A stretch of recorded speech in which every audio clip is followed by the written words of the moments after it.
just got back on the Eurostar from Brussels. One of my favourite cities in the world, and a place in which, of course, I am myself immensely popular. But it wasn't me last night that was being abused in Brussels, though I have been for much of the last 20 years.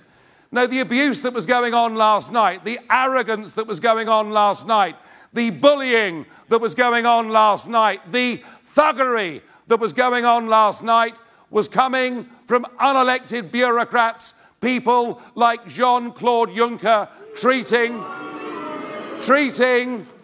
and listen, I'm not a fan of Mrs. May. Oh, no. But when she goes abroad, like it or not, she is the leader of our country. And to see her being talked down to by that bunch of gangsters yesterday was a shaming moment for them and for us.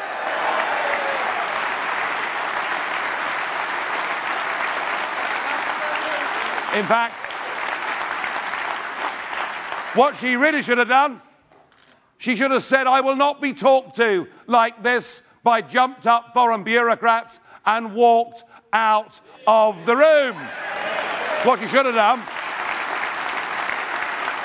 And then, in a midnight press conference, Jean-Claude Juncker uses a variety of terms of abuse about the British Prime Minister and her negotiating position, and says that much of her approach has been nebulous.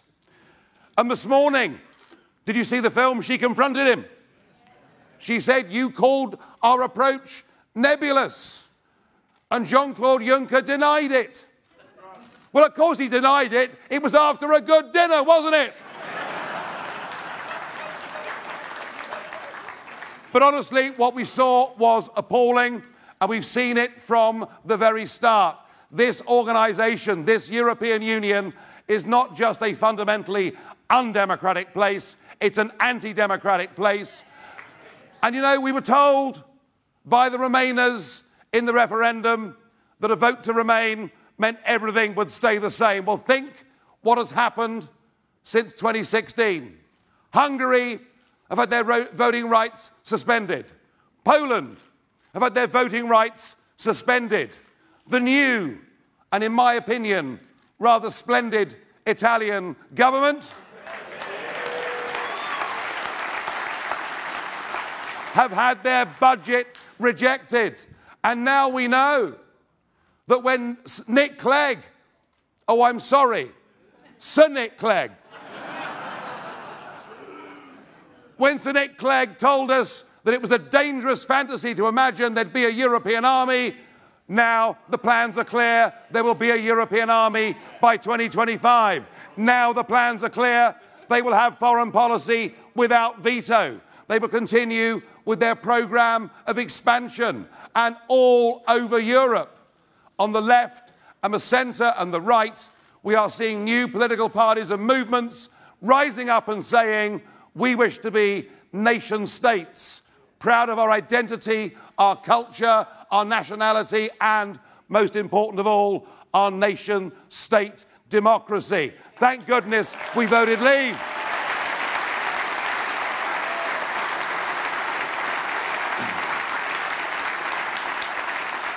But the problem is not all with the bureaucrats. Yes, they have power without accountability, but much of the problem, I'm afraid, lays not with the Remainers. Look, they never accepted the referendum result, did they? They've campaigned from day one, from June the 24th, Tony Blair. Yeah, he's our best asset, really, isn't he? Must admit, the one person I do respect on the other side is Michel Barnier. Because what he's done is to run rings around our useless civil service and a Prime Minister who was a Remainer, and I'm sorry to say, still is a Remainer.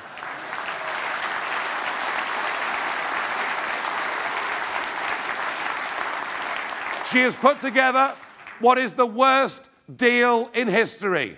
It isn't just the 39 billion. It isn't just the backstop that could leave us trapped inside the customs union. It's the commitment in many other areas, including security and military, that we will stay closely linked with all the institutions of the European Union.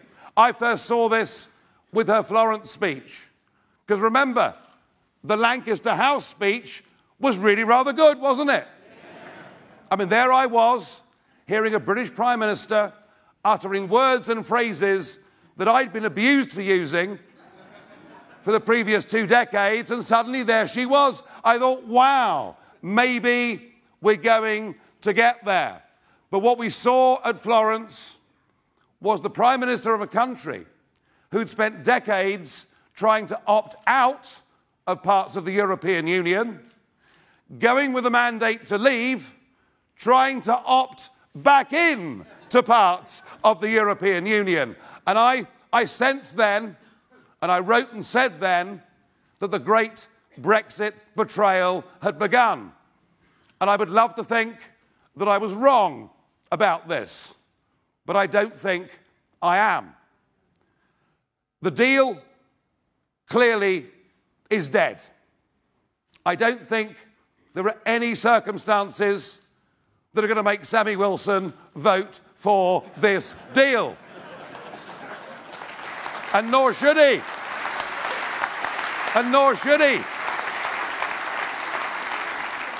And 117 Conservative, well, they're not all backbenchers, of course. Some of them are ministers who simply lied about the way in which they voted. Duplicity is not just the Prime Minister's reserve. But it's pretty clear that unless Jeremy Corbyn decided that Labour would rescue the government with this deal is not going to go through. And we can raise half a cheer that this awful deal, this worst deal in history, is not going to go through. But we do, with 15 weeks to go until the day that we're due to leave the European Union, we do actually now face perhaps a pretty clear choice as to what is before us. One choice before us that is laid down in legislation that exists today is that we will leave without a so-called deal and become an independent, self-governing nation that makes its own laws. I mean,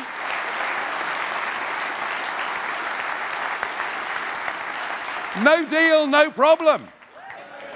And I'm really bored with being told by people who've never had a proper job in their lives how much damage it will do to trade. None of them understand the great potential, the opportunity that we have to be freed of the Brussels bureaucracy, to set legislation for our own financial services industry, our own fishing industry. We can be in control of our lives, our destiny, and I tell you what, we'll do a damn sight better job than Mr. Juncker and the gang in Brussels.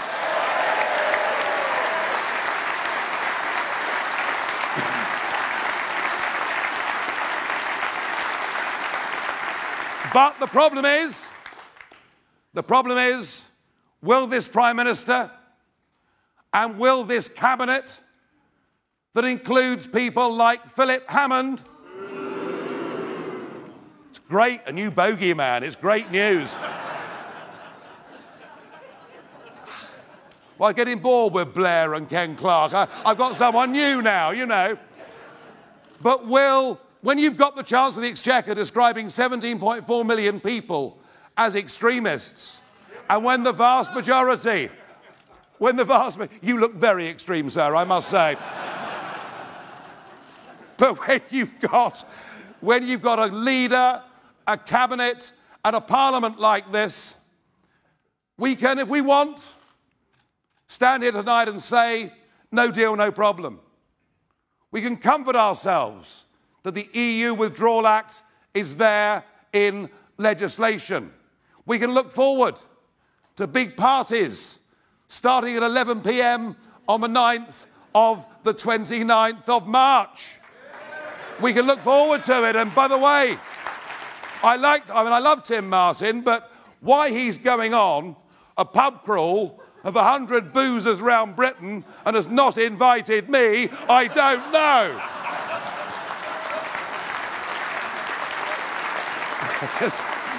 Tim, I'm up for it, mate. I'm up for it. We'll start this evening. And we can comfort ourselves with our rhetoric, with our knowledge and our belief in who we are and what we are, and to celebrate that greatest ever democratic exercise in the history of our nation will come to fruition in 15 weeks' time. But I'm afraid, folks, I don't quite see it like that. I don't think that the great Brexit betrayal is anywhere near finished. And I am now more fearful than I've been at any point in this process that, outrageous, monstrous though it is, we're going to finish up being sent back for a second referendum. And I can see the collusion that is going on between Monsieur Barnier and many of our British politicians and many of the multinational businesses, and what last night was all about, actually, why they were so rude to her, why they're now even saying that maybe Article 50 could not be extended. We just need to take the European Court judgment of outright rescinding it, is they know that is impossible for this country to accept. They have managed in the past to engineer second referendums in Denmark. They've done it twice in Ireland. And my message, folks, tonight, as much as I don't want a second referendum, it would be wrong of us here on a Leave Means Leave platform not to get ready, not to prepare for the worst case scenario.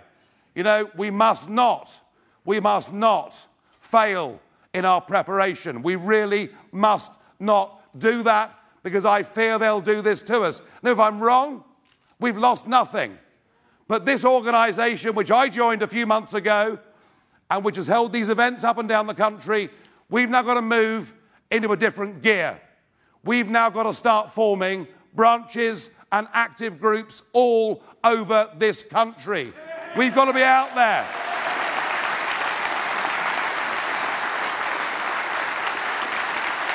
We've got to re-engage. We've got to re-engage with those millions of people who'd never voted in their lives before, some of whom are now saying to themselves, what was the point of voting?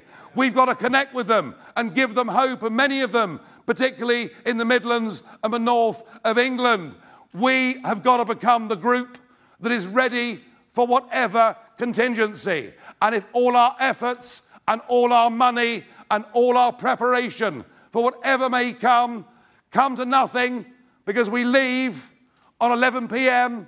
on March the 29th next year, then so much the better. But please, folks, can I urge you, can I implore you, let's get ready for every situation. I don't trust this Prime Minister. I don't trust this Cabinet. I don't trust our politicians. I think they will, in the next few months, betray us completely, and let us be ready, not just to fight back, not just to prepare for that referendum, but if it comes, we'll win it next time by a much bigger margin, and that'll be that.